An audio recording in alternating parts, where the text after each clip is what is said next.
4월 23일 삼성전자 평택 공장 앞에 4만 명이 모였습니다. 2026년 4월 23일 삼성전자 평택 캠퍼스 약 1.8km 도로가 남색 조끼를 입은 사람들로 가득 찼습니다. 삼성전자 전체 임직원 12만 8천 명. 그중 3분의 1이 어제 이 자리에 나왔습니다. 이 집회 단순한 집회가 아닙니다. 총파업 전조전입니다. 노조가 선언한 날짜 5월 21일부터 6월 7일까지 18일간 삼성전자 5개 사업장, 반도체 라인 전부 멈추겠다는 겁니다. 갈등의 핵심은 성과급입니다. 삼성전자 올해 예상 연간 영업이익 약 300조 원, 노조 요구 그 15% 45조 원을 성과급으로 달라.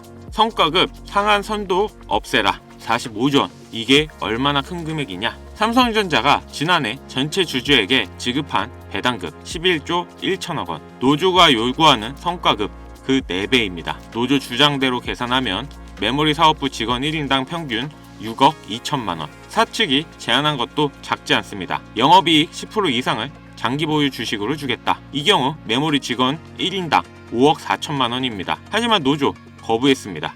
일회성이다. 제도화가 아니다. 그렇다면 총파업이 실제로 일어나면 어떤 일이 벌어질까요? 반도체 제조 공정 한번 멈추면 간단하지 않습니다. 라인이 멈추는 순간 공정 중에 있던 웨이퍼, 전량 폐기해야 할 가능성이 큽니다. 재가동까지 한 달 이상 걸릴 수도 있습니다. 18일 파업 시 예상 손실 최소 20조, 최대 30조 원. 하루로 따지면 약 1조 원의 손실입니다. 로이터가 보도했습니다. 파업이 현실화하면 AI 데이터 센터, 자동차, 스마트폰, 전 산업 분야에서 공급 병목 형상이 심화될 것이다. 블룸버그, 니케이 아시아 모두 이 상황을 주목하고 있습니다. 글로벌 언론이 삼성전자 평택 공장 앞 집회를 전 세계 공급망 리스크로 보고 있습니다.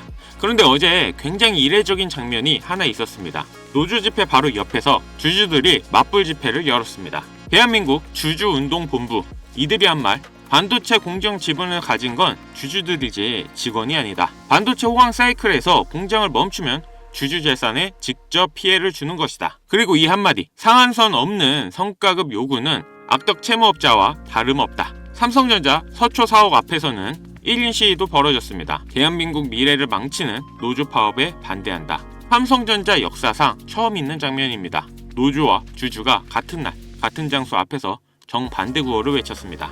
양쪽 논리 둘 다 들어볼 필요가 있습니다. 노조 측 논리, 4개월 동안 성실히 교섭했다. 사측은 일회성 보상으로 모면하려 했다. 그리고 이 한마디가 굉장히 무겁습니다. 최근 4개월 동안 SK하이닉스로 이직한 직원만 200명이 넘는다. 보상 격차가 인재 유출로 이어지고 있다는 겁니다. 반면 사측 외부의 반론도 있습니다. 45조 원 성과급, 삼성전자 연간 개발비보다 더 많은 돈입니다.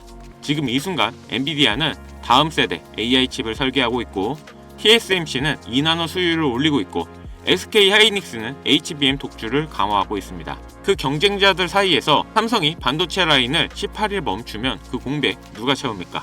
법조계 시각도 있습니다. 성과급은 임금이 아니라 대법원 판결이 있다. 성과급 문제로 파업하는 건 법적으로도 과도하다. 그리고 또 하나의 시선이 있습니다. 평택 지역 주민들입니다. 2023년 반도체 불황으로 삼성전자가 평택 P4, P5 팩 건설을 2년간 중단했습니다. 그때 평택 캠퍼스 일대 절반 이상이 공실이 됐습니다. 건물들이 경매로 넘어갔습니다.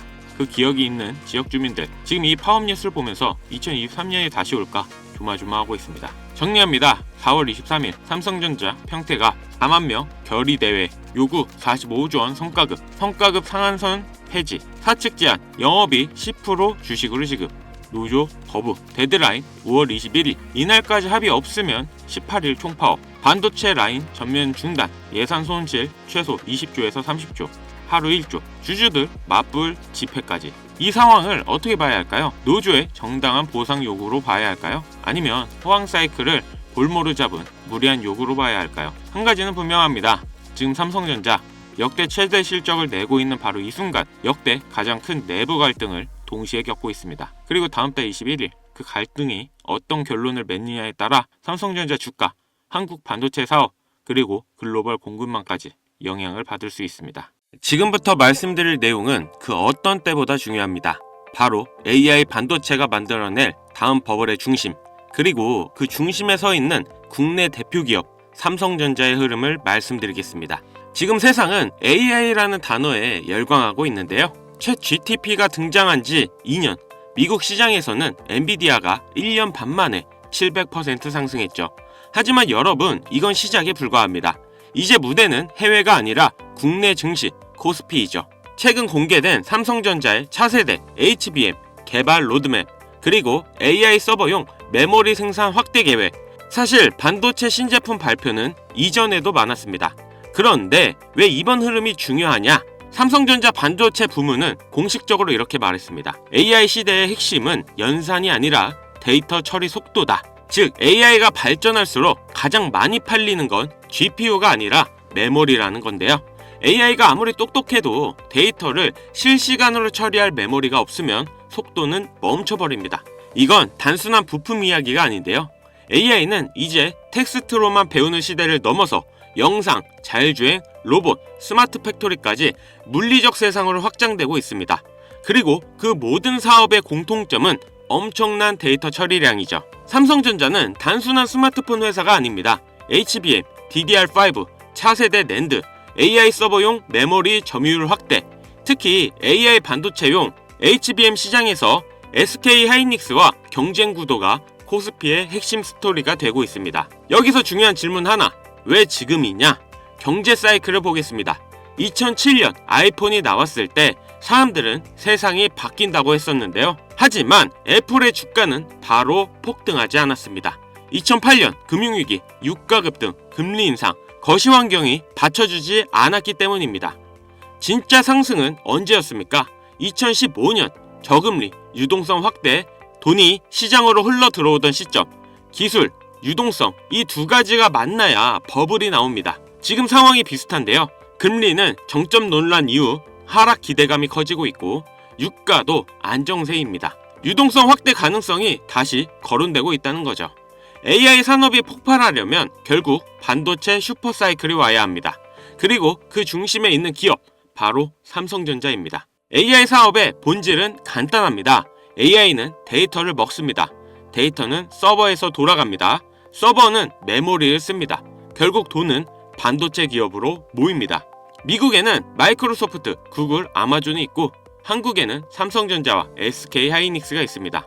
엔비디아가 두뇌라면 삼성전자는 피와 같은 존재인데요. AI 서버 한 대가 늘어날 때마다 반드시 필요한 기업. 자, 여기서 투자자들이 가장 많이 하는 착각. 삼성전자는 이미 많이 오른 거 아니냐?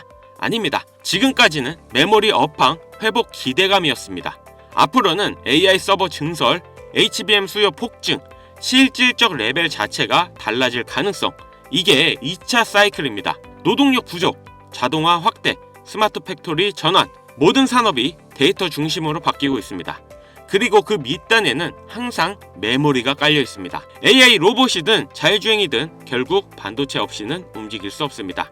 AI 시대의 필수제, 그건 GPU만이 아닙니다. 메모리입니다. 지금 이 시장은 2008년 아이폰 이전 스마트폰 시장과 비슷한데요. 다들 AI 대단하다. 하지만 정작 국내 핵심 인프라 기업의 장기 가치를 과소평가하고 있습니다. 여러분이 지금 보는 삼성전자는 단순 가전회사가 아닙니다. AI 시대의 인프라 기업입니다. 그럼 질문하실 겁니다. 그래서 삼성전자만 보면 되냐? 아닙니다. 진짜 수익은 메인 인프라 그리고 숨은 수혜주에서 나옵니다. 이미 대형주는 많이 알려져 있습니다. 그래서 길게 보면 우상향은 하지만 단기 조정은 피할 수 없습니다. 하지만 AI 반도체 생태계에서 소부장, 패키징, 테스트, 장비 분야에서 조용히 기술력을 쌓고 있는 국내 기업들이 있습니다. 그래서 진짜 고수들은 삼성전자 주가보다 먼저 이 회사들 차트를 봅니다. 이미 일부 종목은 조용히 바닥을 다지고 있고 거래량이 서서히 들어오기 시작했습니다. 개미들은 대기업에 눈길이 몰려 있어 아직 사람들 관심은 없습니다. 그래서 지금이 기회인 겁니다.